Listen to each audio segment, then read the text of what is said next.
আওয়ামী লীগের উপর নিষেধাজ্ঞা প্রত্যাহার, ব্যক্তিগত সুরক্ষা, নজরদারি ও সংস্কার সহ অন্তর্বর্তী সরকারকে 12টি সুপারিশ করেছে আন্তর্জাতিক 6টি মানবাধিকার সংস্থা। আসসালামু আলাইকুম রহমতুল্লাহি অবরকাতু। কামটা কি ঘটছে দেখছেন? এটা কি আমরা আশা করছিলাম? ডক্টর ইউনুস নামকে অস্তে শুধু আওয়ামী লীগের নিষিদ্ধ করছে, এখন আবার নতুন খেলা শুরু হয়ে গেছে। ডক্টর ইউনুস বিপাকে কপাল খুলে গেল শেখ হাসিনার। কথা কি ভুল বলছি? আপা কি ভারতে বৈশা বৈশা ললিপপ চুষতেছে না? তিনি দেশ থেকে যখন চলে গেছেন, দেশের সিস্টেম করেই গেছেন, তিনি বাংলাদেশে ফিরতে চান। জাতিসংঘ থেকে মাত্র তো চিঠি আসতেছে, ডক্টর ইউনুস এখন করবে তো করবে কি? এই বিষয় নিয়ে সংক্ষিপ্ত একটা প্রতিবেদন আজকে আপনাদের মাঝে তুলে ধরবো।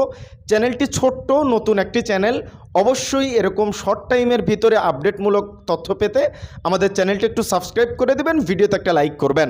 প্রিয় দর্শক মণ্ডলী, বর্তমান সময়ে আওয়ামী লীগকে নিষিদ্ধ করা আছে, এটা আমরা শুধু কানে শুনতেছি, কিন্তু বাস্তবতাটা ভিন্ন। আওয়ামী লীগের নেতাকর্মীরা মিছিল মিটিং করতেছে, আজকেও মিছিল হয়েছে।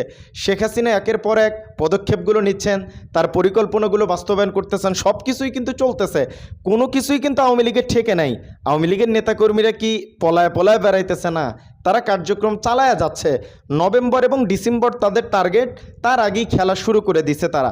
সামনে যে কি ধরনের খেলা আসবে, ডক্টর ইউনুস এটাকে প্রোটোকল দিতে পারবে কিনা আমার মনে হয় না। এই যে নতুন নাটক, আবার চিঠি দিতেছে, আওয়ামী লীগকে নিষিদ্ধ করলে নির্বাচন সুষ্ঠু হবে না, এত বড় একটা দলকে বসে রেখে আপনারা গণতন্ত্র প্রতিষ্ঠা কেমনে করতে চান, এই ধরনের কথা উঠতেছে। তার মানে এখন নির্বাচনকে সুষ্ঠু করতে চাইলে আওয়ামী লীগকে নির্বাচনে নিয়ে আসতে হবে, এমনটাই বাহিরওয়ালারা দাবি করতেছেন। এখন ডক্টর ইউনুস কী করবে? তিনি তো আসলে কামের কাম কিছুই করতেছে না। আমাদের যত আশা ভরসা ছিল সব কিছুতে তিনি পানি মাখায় দিয়েছেন। আপনারা কি একমত প্রকাশ করেন? যারা যারা ডক্টর ইউনুসরে 5 বছর ক্ষমতায় চাইছিলেন, তারা কি এখনও চান আর কয়েকদিন ক্ষমতায় থাকলে আওয়ামী লীগই আবার ফিরে নিয়ে আসবে?